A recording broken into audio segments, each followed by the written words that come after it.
दिन खाली छिए बुक रहे छे साटा खगड़िया मुंगेर गेलिए लागल ने घाटा रे छोड़ा सुने छे हाँ एको दिन खाली छिए बुक रहे छे साटा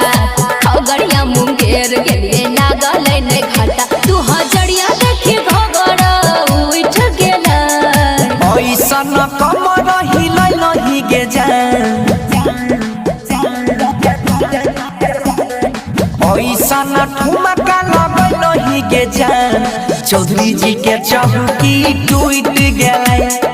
ऐसन कमर हिलै नहीं गे जान जादू जी के चौकी टूट गेलै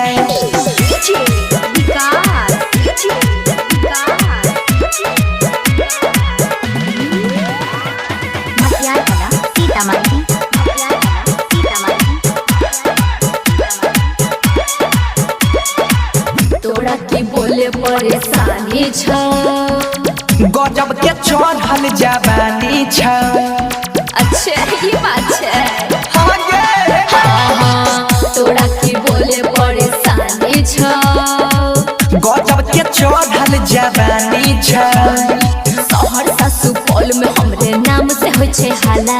जैभी मधेपुरा तोहर तोड़ देतौ ताला हमरा लूटे वाला अपन लूट गेला ऐसन ठुमका लगै नहीं गे जान अच्छा आगे ई बात है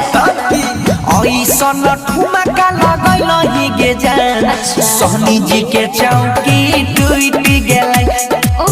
ऐसन कमर हिलै नहीं गे जान साहू जी के चौकी टूट गेलै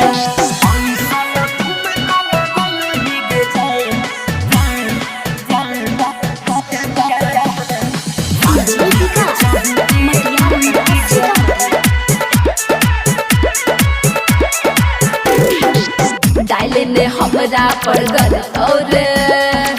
चोली पर गोली तोरा चलता गे अरे चल जो ना नहीं गल दो डाले ने हमरा पर गल और चोली पर गोली तोरा चलता गे छौड़ा तोया बारा छही हटल रहे दूरे छौरी न मकीन लागे छही पूरा पूरे मनीष बंसी के पसेना छूट गेला ऐसन कमर हिलै नहीं गे जान अच्छा ई बात है ऐसन ठुमका लगै नहीं गे सही जान में। जादू जी के चौकी टूट गेलै ऐसन बिजली गिरै नहीं गे जान ठाकुर जी के चौकी टूट गेलै